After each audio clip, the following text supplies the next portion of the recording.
காணும் பொங்கலையொட்டி சுற்றுலா தலங்களுக்கு சென்று மக்கள் கொண்டாட்டம். சென்னை கடற்கரைகளில் குடும்பமாக கூடி பொழுதை கழித்து உற்சாகம்.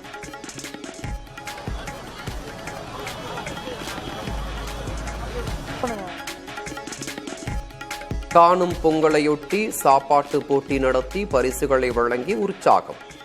கணவன் மனைவியை தூக்கிக் கொண்டு ஓடிய ஓட்டப் போட்டிகளால் சுவாரஸ்யம்.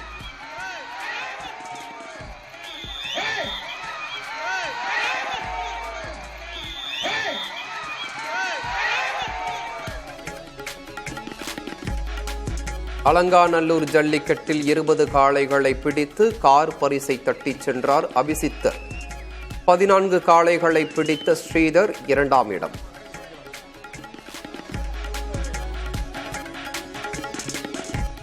சிறந்த காளையாக தேர்வான பாகுபலி காளையின் உரிமையாளருக்கு முதலமைச்சர் சார்பில் டிராக்டர் பரிசு. சிறந்த காளை மற்றும் வீரர்கள் என இரு பிரிவிலும் முதல் 4 இடங்களை பிடித்தவர்களுக்கும் பரிசுகள்.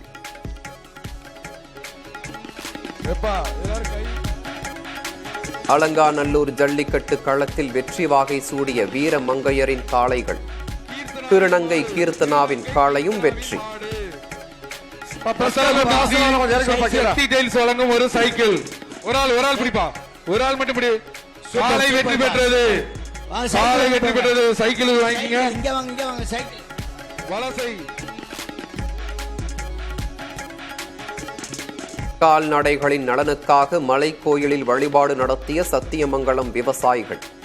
கால்நடைகளின் ஆரோக்கியத்துக்காகவும் வேளாண்மை செழிக்கவும் மண் பொம்மைகள் காணிக்கை.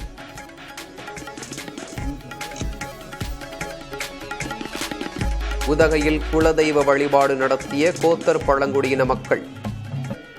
பாரம்பரிய நடனமாடி உற்சாகம்.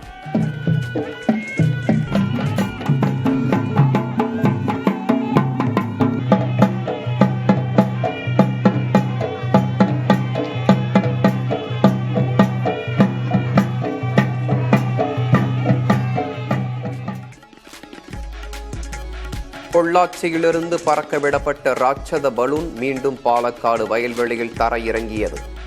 பலூனில் பயணித்த 3 பேர் பத்திரமாக மீட்பு.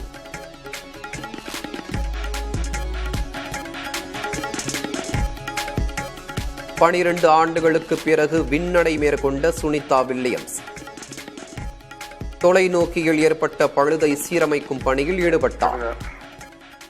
And Nick, once you do that, Williams, as she prepares herself for the planar reflector remove and replace, and you heard that communication, making sure that she is properly tethered. And you've seen your feet get pretty close to the CBM pedals, so if you can watch. Yes, you have my head right. Gaganyaan உள்ளிட்ட திட்டங்களுக்கு முக்கியத்துவம் வாய்ந்த docking செயல்முறையை வெற்றிகரமாக நிகழ்த்தி புதிய வரலாறு படைத்தது இஸ்ரோ. 220 கிலோ எடை கொண்ட 2 செயற்கைக்கோள்களும் வெற்றிகரமாக இணைக்கப்பட்டதாக அறிவிப்பு.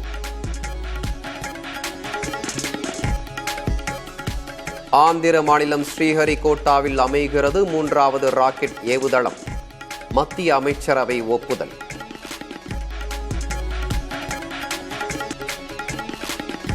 பாலிவுட் நடிகர் சைஃப் அலி கானை கத்தியால் தாக்கி 1 கோடி ரூபாய் கேட்டு மிரட்டல். தப்பியோடிய கொள்ளையனை தீவிரமாக தேடும் காவல்துறை.